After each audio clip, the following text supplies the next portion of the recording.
volviendo Jesús les volvió a hablar por parábolas diciendo, el reino de los cielos, fíjese a qué está comparando Jesús el reino de los cielos. Es semejante a un rey que hizo fiesta de bodas a su hijo y envió a sus siervos a llamar a los convidados a las bodas, mas estos no quisieron venir. Mire, aquí el rey es el Padre Jehová, que le está preparando bodas a su hijo Jesús. ¿Y quién es la novia? Nosotros, la iglesia, ¿verdad? Y envió a sus siervos. ¿Quiénes son los siervos? Los pastores. ¿Sí? Sus siervos, los pastores, los ministros, los apóstoles, todos, ¿verdad? A llamar a los convidados a las bodas, mas estos no quisieron venir. Volvió a enviar otros siervos diciendo, decida a los convidados, he aquí he preparado mi comida, mis toros y animales engordados han sido muertos y todo está dispuesto, venid a las bodas. Mas ellos sin hacer caso se fueron uno a su labranza y otro a sus negocios. Y otros tomando a los siervos los afrentaron y los mataron. Al oírlo el rey se enojó y enviando sus ejércitos destruyó a aquellos homicidas y quemó su ciudad.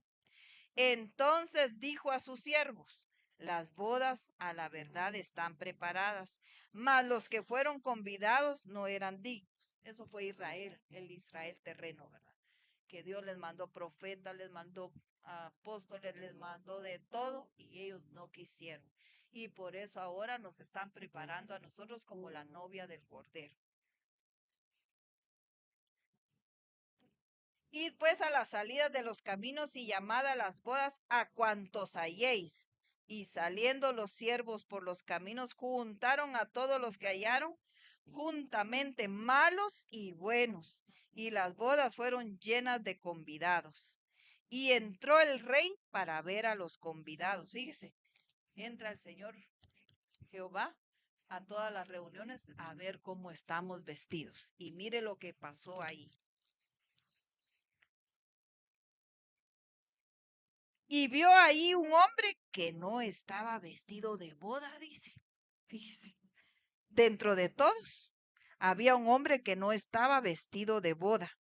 Y le dijo, amigo, ¿cómo entraste aquí sin estar vestido de boda? Mas él enmudeció. Entonces el rey dijo a los que servían, atarle de pies y manos y echarle en las tinieblas de afuera. Allí será el lloro y el crujir de dientes. Miren, hermanos, a nosotros siempre nos están vistiendo y somos nosotros los que nos vamos a dejar poner el vestido, como el hijo pródigo, ¿verdad? Que se fue a la posilga, hediondo de la posilga, se vino donde su papá, le pidió perdón, el papá ni siquiera esperó que llegara, lo salió a encontrar, le besó y le dijo a los siervos, póngale un vestido. ¿Y él qué hizo? Se dejó que lo vistieran. Y eso es lo que tenemos que hacer nosotros, dejarnos vestir. Si el pastor dice, mire hermana, está haciendo mal con tal cosa. Entonces uno meditar, ¿verdad? Entonces tal vez sí tiene razón el pastor, vale, voy a hacer caso. O hermana, mejor váyase por ahí, no se vaya por ahí, porque ahí le va a salir el hombre y después usted va a decir, me lo dijo el pastor. ¿Por qué no nos dejamos vestir, verdad?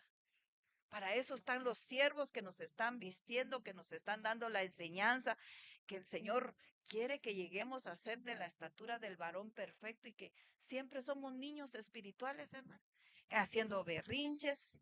¿Qué hace un niño, verdad?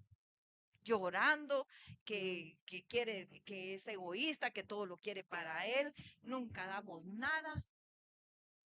Niños espirituales, y el Señor no se va a venir a casar con una niña espiritual. Va a venir con una mujer madura, dice la palabra. Una mujer que se ha dejado engalanar, que se ha dejado que el Señor le diga, mira, estás haciendo mal criticando. Mira, te estás poniendo muchos vestidos cortos. Mira, no está bien que estés ahí. Bueno, uno sabe, ¿verdad? No está bien que estés enojada todo el tiempo. No está bien que te sientas sola. Si yo he prometido estar contigo todos los días de tu vida, ¿por qué te sientes sola? Yo creo que